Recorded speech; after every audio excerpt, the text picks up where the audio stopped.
This is how I've always been. Just being in the music business and having the entire world judging me instead of 400 kids at high school, it's not much different. I'm still gonna do what I want. You know, whether I sell 12 million records or one record, or whether people are into me at Monday and are into Britney on Tuesday, or whatever, you know, it doesn't matter to me. Tracking vocals do not enter. Never listen to signs like that. I was at a radio station the other day and somebody called in and they were like, you know, how did you get started? And I was like, I sent a demo tape through the mail. And they're like, no way, because people do that every day. I know like 1,500 people send demo tapes a day, but that's what I did, and they saw our picture and they flew us down. Signed us that day. I was in a group for the first 2 years, and then I went solo, Choice. We never came out. We did a whole album and never came out. There You Go was probably the most exciting moment in my life. Like, I decided after those 3 days of shooting that video that that's all I ever wanted to do. I'm just gonna make songs about videos. But I think for an introduction, for the world to first see me, There You Go was the perfect video. And I think it captured my personality, which is really hard to do. Well, I'm kind of a tomboy, I guess, kinda. I've always been the only girl in my group of friends, and they named me Pink. Actually, the big guy that just walked out of here, that's my best friend. He does my security now, and I grew up with him, and he named me basically because of Reservoir Dogs. The Reservoir Dogs came out, and Mr. Pink was in there, and he was the outspoken one, so I got dubbed. And then also because when I get embarrassed, I turn pink, and somebody embarrassed me really bad. I turn pink. It's something I never lived down, actually, and now it's just, I really never live it down now. It's your first VMAs. You gotta be like, just, the adrenaline must be flowing. I'm just happy to be here. That's such a cliche. Pink hair. I'm like, yes, finally. Are you a little nervous about the competition for Best New Artist, like Macy Gray's right in there? You know what? Everybody's great, so it's like, Love your hair. It's awesome, dude. So Carson Daly comes up and on stage with me. But you know, It's all right.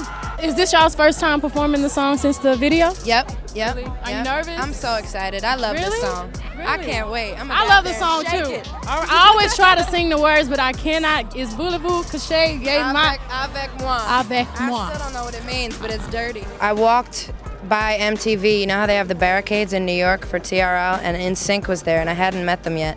And I was like, nobody knows me. Let me just walk to the pizza shop. So I went to walk, and one girl noticed me, and then it was like a domino effect, and everyone started screaming.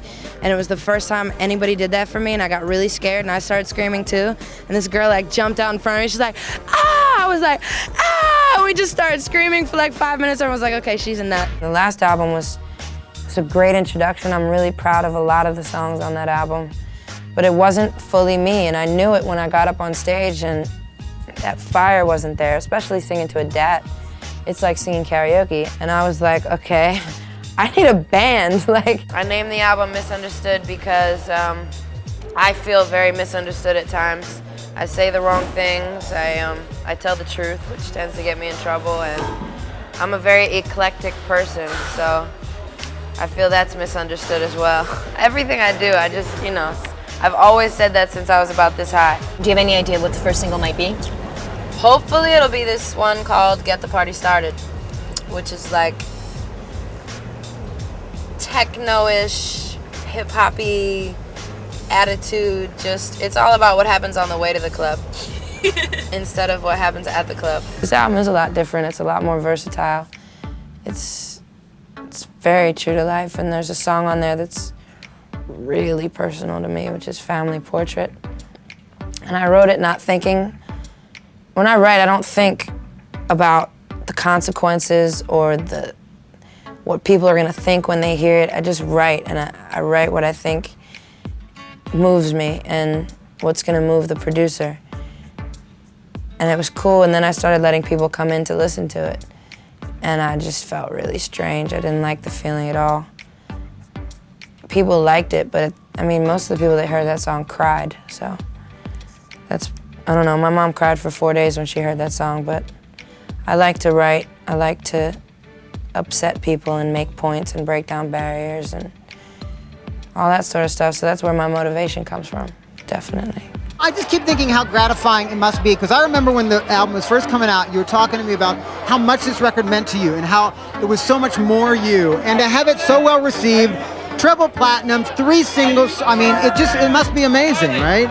It's a little surreal. It feels really good though. It's been, I can't even describe it. It's been a crazy year, but it was, at first I was kind of like, yeah, now I get to say I told you so. Exactly. So I'm happy. My favorite part of touring, being on stage every night, getting to see the different faces, you know, singing along with you and just waiting to see what you're gonna say or do and laughing at you or with you, hopefully. I just love being on stage. It's where I'm probably the most comfortable. The new album's called Try This. It was really fast, really easy. I started with Linda again, because that's my safe place, and it was just different, you know. We came up with really great songs, and then Tim Armstrong came along, and they were on tour with his group, the Transplants. Were on tour with Foo Fighters, and I went out on tour with them and slept on the bus and set up drums in the hallway and guitars in the back and Pro Tools, and we recorded 3 songs on the bus in 2 days, and that was Trouble, Saved My Life, and Oh My God. I had a lot to prove last time with Misunderstood. This time it was a lot easier to do what I wanted. So it was laid back, you know, and it was just fun. It wasn't like, it's hard to explain really. With Family Portrait and the Lonely Girls and the Dear Diaries and the Numbs and all that stuff.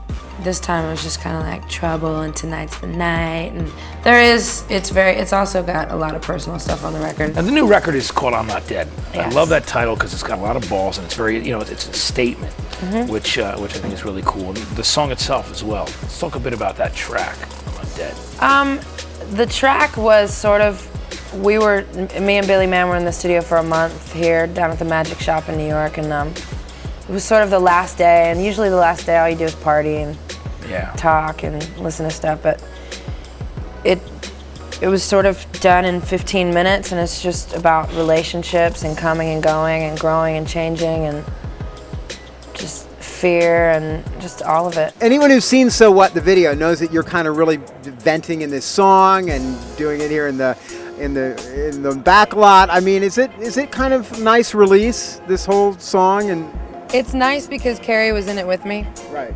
It's nice because he knows I'm psychotic and rolls his eyes and shows up still. So being a mama, I don't really feel like it's changed my songwriting, other than the fact that I do it on Monday through Friday from 1 p.m. to 10 p.m. as opposed to every day until 4 a.m. Lyrically, I'm more aware of my cursing, but I haven't changed it yet. I think denial is the first step. And I feel like I've expanded as a person. I'm capable of feeling more, and I'm probably a little tiny bit more thoughtful, but other than that, I'm just having a lot more fun. If you could go back in time, what would you tell There You Go, Era Pink? Put the weed away. Can you see or feel anything? Really? Blunts for breakfast. That would be one. Another would be, don't worry, you're not always going to be this angry. And another would be, oh, girlfriend, take those clothes off. You look good. You're not fat. You're not ugly. You look beautiful, and you're 20, so get over it. Pop music nowadays is given a little less credit than the pop music of yesteryear, but the Beatles and Bad Religion, to me, that's all pop music. I love all of it, so I'm stoked to have a Songwriters Award. It's something that's very important to me, my writing, and I'd say performing and writing is all that matters to me. I would want somebody to say, I like Pink because she made me realize I could have pink hair and sing any kind of music I wanted and look any type of way and say anything I wanted and be completely free. And she helped me to respect myself and to teach these guys out here to respect us as well. Just inspiration. As long as I provide motivation for somebody, then I'm good, because that's what my favorite artist did for me.